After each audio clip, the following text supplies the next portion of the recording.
الله أكبر الله.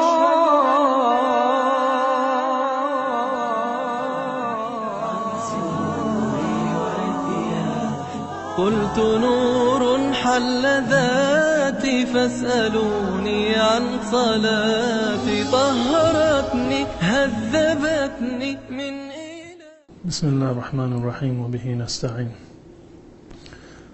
یکی از چیزهایی که برای نماز ما لازم داریم طهارت و پاکی هست.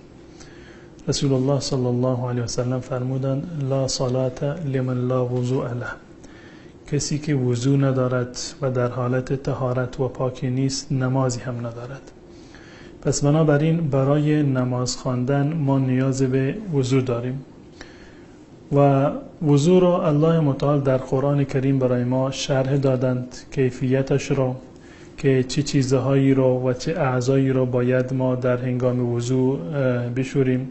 الله متعال می‌فرماید یا ایها الذین آمنوا اذا قمتم الى الصلاة فاغسلوا وجوهكم وأيديكم الى المرافق وامسحوا برؤوسكم وارجلكم الى الكعبین.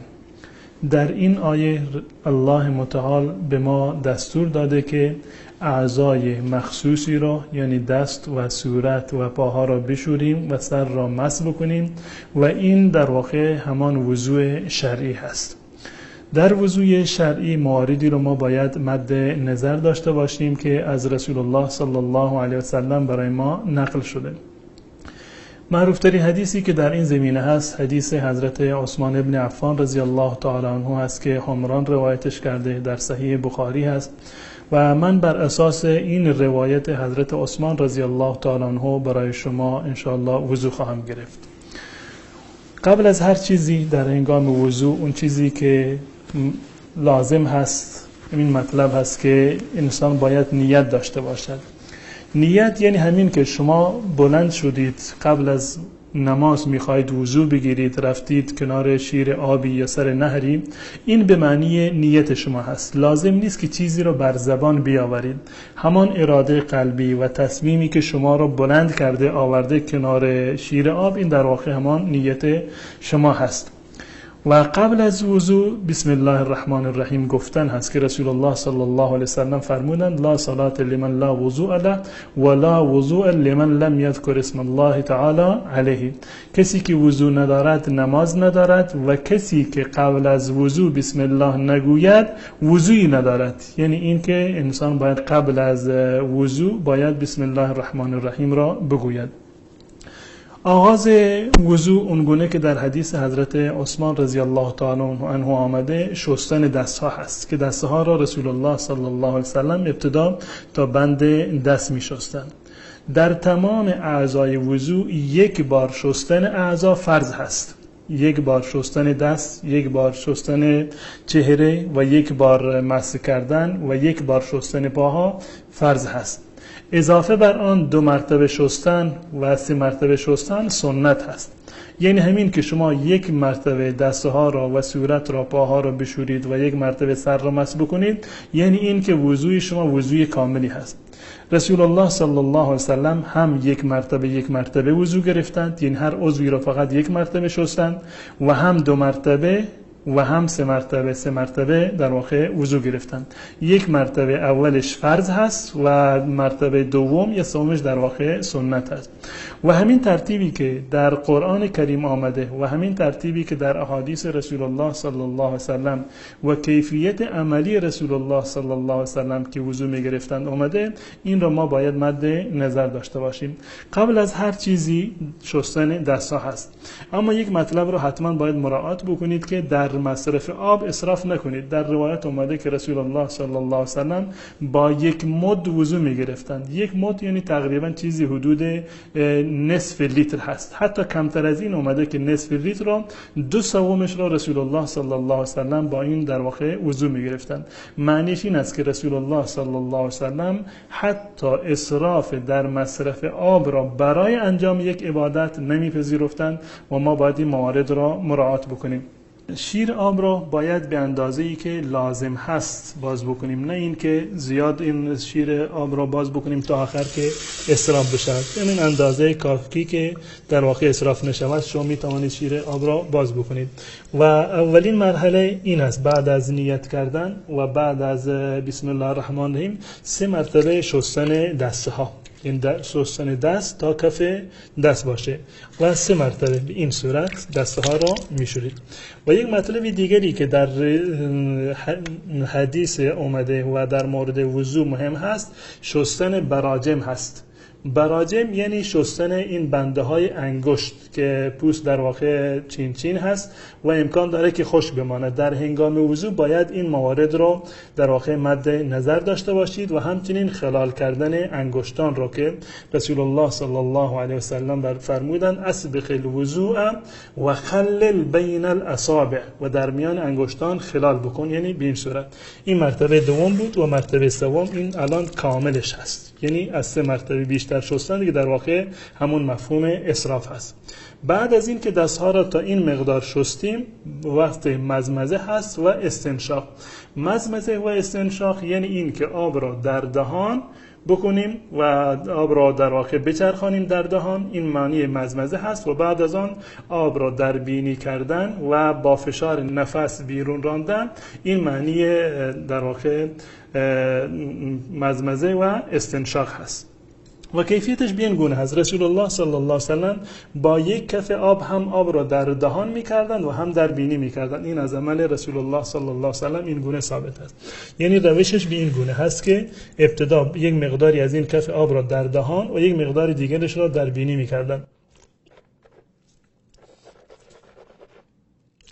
این کیفیت مزمزه و استنشاق است، آب را در دهان کردن و چرخاندن آب و بیرون ریختن آن و همچنین آب را در بینی کردن. این یک کیفیتش است. یا به هر صورت شما 3 مرتبه آب را به این صورت در دهان بیندازید و دوباره بیرون بریزید و 3 مرتبه هم بینی.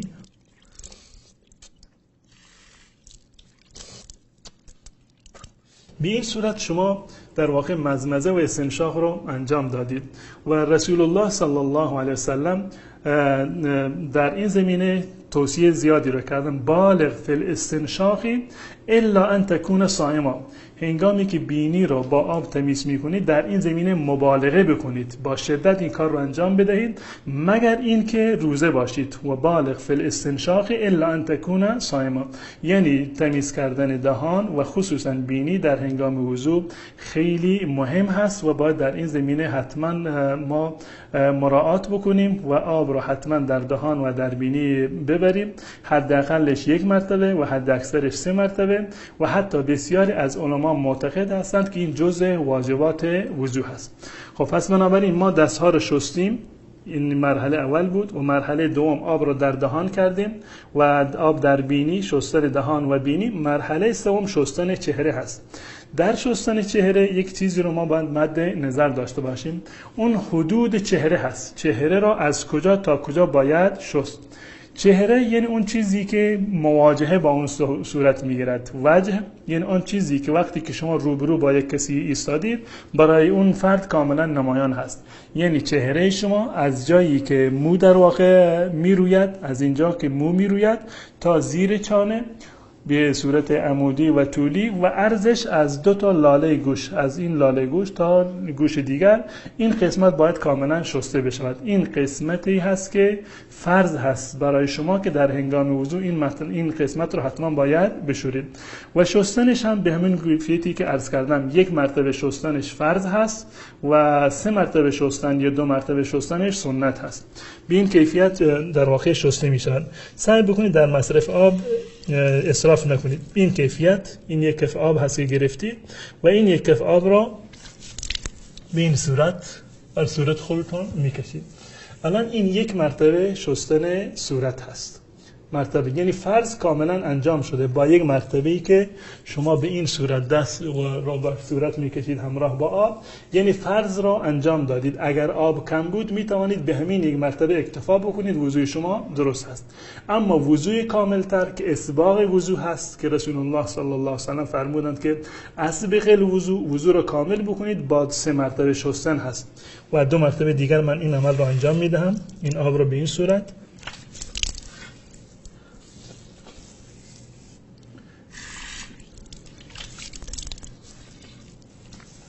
اینم 3 مرتبه. چهره کاملا شسته شده و هیچ جایی از چهره در واقع خشک نمانده. منتها در این زمینه برای کسانی که محاسنشون پرپشت هست، یک مقدار دیگر خلال محاسن و ریش هم از رسول الله صلی الله علیه و سلم ثابت شده. اگر محاسن خفیف باشه و کم باشه، به گونه‌ای که پوست بدن و پوست چهره نمایان هست، همین اندازه کفایت می‌کند. این همین 3 مرتبه که شما چهره را شستید کفایت می‌کند. اگر ریش شما و محاسنتون پرپشت باشد، اضافه بر آن سنت هست که خلال بکنید ریش رو. و کیفیتش را رسول الله صلی الله علیه و سلم در روایت حضرت انس رضی الله تعالی عنه آمده برای ما مشخص کردند. یعنی این که یک کف آب را رسول الله صلی الله علیه و سلم این گونه می‌گرفتن و با این یک کف آب محاسن خودشون و ریش خودشون رو خلال می‌کردن. کیفیتش این است که فاخذ کفا من ماء فادخله تحت حنکه، که زیر چانهشون داخل می‌کردن. یعنی به این کیفیت خلال ریش هست. یک مرتبه کافی هست. کیفیت خلال کردن ریشی که پرپشت هست به این گونه در واقع خلال می شود. این وضوء شما در واقع چهره رو شما کاملا شستید و اولین رکن را و اولین فرض وضوء رو شما انجام دادید. اولین فرض وضوء شستن چهره هست که شما به این گونه اون انجام دادید. بعد از آن شستن دست‌ها هست. الله متعال می‌فرماید که فغسلوا وجوهکم، اول چهره های خودتان را بشورید و همین قسمتی که من عرض کردم از تا میان 2 تا گوش و از جای رویدن مو تا زیر چانه، این مرحله اول. فغسلوا وجوهکم و ایدیکم الی المرافق، و دست‌هایتان را تا مرفق‌ها، آرنج‌ها بشورید. آرنج این قسمت دست را میگویند، مرفق این قسمت دست هست. فغسلوا وجوهکم و ایدیکم الی المرافق یعنی این که دست‌هایتان را همراه با آرنج کاملا بشورید. یعنی این قسمت دست از اینجا که شروع می شود تا اینجا، این قسمتی هست که شستنش فرض هست. 1 مرتبه فرض و 2 مرتبه و 3 مرتبه شستنش سنت هست. و آب زیادی هم لازم نیست. یک کف آب رو میگیرید به این کیفیت و کاملا دست کاملا شسته می شود. یعنی با 1 کف آب تمام این دست شسته می شود. و 2 مرتبه هم که رو بشورید در واقع سنتی رو انجام دادید. وضوءتون کاملتر هست، اسباغ وضوء هست. یعنی کاملا به این صورت دست شسته شده. و دست دوم رو هم به همین صورت میشورید. دست اول 3 مرتبه و بعد از آن سمت دست چپ رو 3 مرتبه میشورید. یک مطلبی که در اینجا مهم هست، لازم نیست که حتما آب رو از این طرف سرازیر بکنید به این صورت و در این زمینه وسواسی را نداشته باشید. به هر گونه که راحت هستید. اگر این گونه راحت هستید که به این صورت دست را بشورید، هیچ اشکالی نداره و درسته کیفیت. و اگر برعکسش به این گونه مثلا دست را شستید، باز هم اشکالی وجود نداره. مهم این است که دست شما تا بالای آرنج شسته بشود. این مرتبه اول هست و مرتبه دوم هم 2 مرتبه و مرتبه سوم، یعنی شستن دست چپ هم 3 مرتبه کاملا کامل شد. الان من 2 تا فرض از فرض‌های وضو رو انجام دادم، شستن چهره و شستن دسته ها. بعد از این زمان مسح سر هست. و الله متعال می‌فرماید یا ایها الذین آمنوا اذا قمتم الى الصلاة فاغسلوا وجوهکم و ایدیکم الی المرافق وامسحوا برؤوسکم، سرهایتان را مسح بکنید. 2 کیفیت مسح از رسول الله صلی الله علیه و سلم برای ما ثابت شده. یکیش روایت حضرت عبدالله ابن زید رضی الله تعالی عنه است که میاد رسول الله صلی الله علیه و سلم سرشون رو مسح کردن با 2 دست خودشون. به این کیفیت برای مسح کردن همین به اصطلاح آبی که وجود داره بر روی دست و دست شما خیس هست، همین کفایت میکند. یا اینکه میتونید آب جدیدی رو هم بگیرید، هیچ گونه اشکالی ندارد. هر 2 صورتش جایز هست. و کیفیت مسح به این گونه هست که مسح میکنید در واقع، یعنی 2 دست را میگذارید بر روی پیشانی خودتان، قسمت جلوی سر به این گونه، و این را میبرید تا قسمت عقب و از عقب دوباره این رو برمیگردانید تا همون جایی که شروع کردید. این یک بار مس کردن سر هست و این همون گونه که عرض کردم در حدیث حضرت عبدالله ابن زید رضی الله تعالی عنه آمده. مسح سر فقط یک بار هست، فرض و سنتش همه یکی هست، یعنی لازم نیست که شما 3 مرتبه یا 2 مرتبه سر خودتان را مسح بکنید. این کیفیت اول مسح است. کیفیت دیگری هم وجود دارد در این زمینه که در حدیث ربیعه بنت معوذ رضی الله تعالی عنها آمده که میگوید رسول الله صلی الله علیه و سلم در منزل من وضو گرفتند و این گونه بر سرشون مسح کردند. این کیفیت مسح برای جوانانی که موشون را شانه زدند و نمیخواند که شکل و فرم مویشون در واقع به هم بریزد مناسب تر است. یعنی این که رسول الله صلی الله علیه و سلم مو را به همین کیفیتی که هست، سر را به همین کیفیتی که مو به اصطلاح از وسط سر رویده و به قسمت اطراف سر هست به همین کیفیت هم مسح کردند. یعنی دست را گذاشتند روی وسط سر خودشون و کشیدند تا قسمت جلو و اینجا در بالای سر گذاشتند و کشیدند در قسمت عقب. به این صورت یا به این صورت مثلا مسح کردن این هم جایز هست بنابر حدیث حضرت ربیعه بنت معوذ رضی الله تعالی عنها. این هر دو صورتش کاملا درسته، هیچ گونه اشکالی رو ندارند. این دو کیفیتی هست برای مسح سر که من خدمت شما عرض کردم. بعد از مسح سر مسح گوش ها هست. مسح گوشه ها که مسح گوش ها در واقع جزء سر هست که همراه با سر گوشه ها رو هم باید مسح بکنیم. برای مسح گوشه ها لازم نیست که شما آب تازه رو بگیرید. آب تازه برداشتن و دست رو دوباره خیس کردن لازم نیست. با همون آبی که سر رو مسح کردید با همون خیسی و نمی دست خودتان میتوانید گوشه ها رو در واقع مسح بکنید. اما دست من خشک شده، من آب جدید رو برمیدارم و این کیفیتش این است که در روایت اومده که رسول الله صلی الله علیه و سلم با 2 انگشت سباحه داخل گوش خودشان را مسح می‌کردند و با 2 انگشت ابهام پشت گوششان را، یعنی دقیقاً به این صورت این انگشت را در وسط گوش خودشون می‌کردند، داخل گوش را به این صورت مسح می‌کردند رسول الله صلی الله علیه و سلم. الان مسح داخل گوش تمام شده و مسح خارج گوش به این گونه هست، یعنی این انگشت ابهام را رسول الله صلی الله علیه و سلم پشت گوششان می‌کشیدند. مطلب دیگری که در این زمینه وجود دارد این است که شما می‌توانید که مسح سر را همراه با عمامه انجام بدید. همراه با عمامه یا همراه با کلاه یا حتی خانم‌ها همراه با چادر هم میتونن این کار رو انجام بدن. بدین معنی که مسح سر باید کامل باشه. به این دو کیفیتی که من خدمت شما عرض کردم. اگر یک فردی عمامه‌ای سرش هست یا دستمالی رو سر خودش پیچیده یا کلاهی حتی سرش هست یا زنی رو چادری و روسری رو سر خودش محکم بسته، اشکال ندارد یک قسمتی از سر را که مویش ظاهر و نمایان هست مسح بکند و مسح را بر روی کلاه و بر روی عمامه و چادر کامل بکند. این هیچ گونه اشکال شرعی ندارد. به این کیفیت مثلا دست من الان خشک شده، شما این قسمت مو را که مثلا بیرون هست این رو مثلا مسح میکنید و باقی مانده مسح سر را بر روی کلاهتان یا بر روی عمامه تان یا بر روی چادرتان مسح بکنید. هیچ گونه اشکال شرعی وجود ندارد. مسح سر را شما به صورت کامل در واقع انجام دادید. تا الان من 3 رکن از ارکان وضو رو در واقع برای شما انجام دادم. اول شستن چهره و صورت، شستن دسته ها و مسح سر و کیفیتش همین بود که خدمت شما عرض کردم. فقط یکی از ارکان وضو در واقع هم باقی مانده که شستن پا هست و من پاهای خودم رو هم خدمت شما و در جلوی شما میشورم که کیفیت شستن پا رو هم خدمت شما بیان کرده باشم. کیفیتش رو همون گونه که قبلا عرض کردم، 1 مرتبه شستن پا فرض هست و 3 مرتبه شستنش در واقع همون سنت هست. یعنی 1 مرتبه که شما بشورید کفایت میکند، 2 مرتبه و 3 مرتبه که شستید وضویتون کاملتر هست. باز هم در مصرف آب نباید اسراف بکنید. آب را میگیرید یا به هر کیفیتی، من به خاطر این که 3 مرتبه رو من برای شما تطبیق بکنم که 3 مرتبه شستنش به چه کیفیت هست، من با کف خودم دست خودم آب میگیرم، وگرنه میتونید که پا رو 1 مرتبه زیر شیرم بگذارید. 3 مرتبه آب رو برمیدارید، بر روی پای راستتون اول میشورید.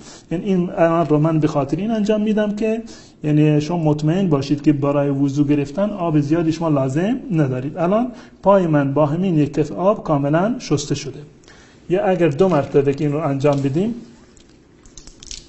کاملتر می شود، مطمئن تر هستید و 3 مرتبه که انجام بدی دیگه از این بیشتر اطمینانی وجود نداره.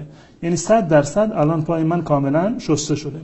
در قسمت پا همان گونه که در مورد دست من عرض کردم، خلال کردن انگشتان این را رسول الله صلی الله علیه و سلم توصیه کردند و رسول الله صلی الله علیه و سلم در هنگام وضو پای خودشون را خلال می‌کردند با انگشت کوچک دست خودشون، یعنی از زیر به این گونه این انگشت را لای انگشتان پا می‌بردند و این می‌شود مسح و خلال انگشتان.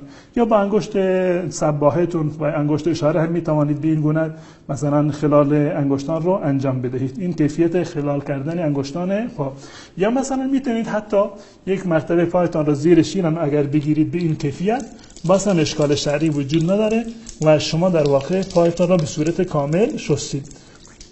و اما به خاطر اینکه 3 مرتبه وضو گرفتن را یا شستن پا رو من نمایش بدم، با کیفیت اول این برداشتن آب با کف و شستن پا را خدمت شما من نمایش دادم. به این کیفیت وضوی شما در واقع کامل شده. وضوی شرعی را شما کاملا انجام دادید. بعد از این که پاها رو در واقع شستید، وضوی شما در واقع کامل شده. با شستن پای چپ وضوی شما کاملا صحیح است و در هنگام شستن اعضای وضو، در هنگام شستن دست و صورت دعای مخصوصی وجود ندارد. یعنی هیچ گونه دعایی از رسول الله صلی الله علیه وسلم ثابت نیست. تنها دعایی که در این زمینه ثابت هست از رسول الله صلی الله علیه وسلم بعد از وضو هست. بعد از وضو هست.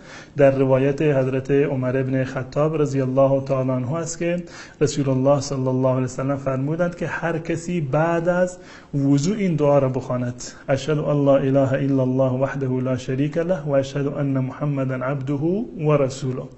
این در اصل روایت است. در روایت سنن ترمذی این دعا و این جمله هم اضافه شده که اللهم اجعلنی من التوابین و اجعلنی من المتطهرین.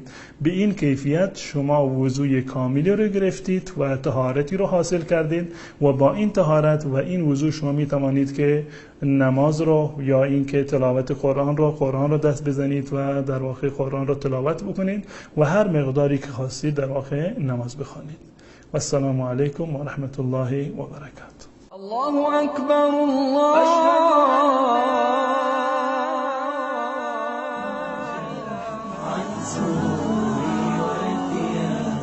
قلت نور حل ذاتي فاسألوني عن صلاتي طهرتني هذبتني من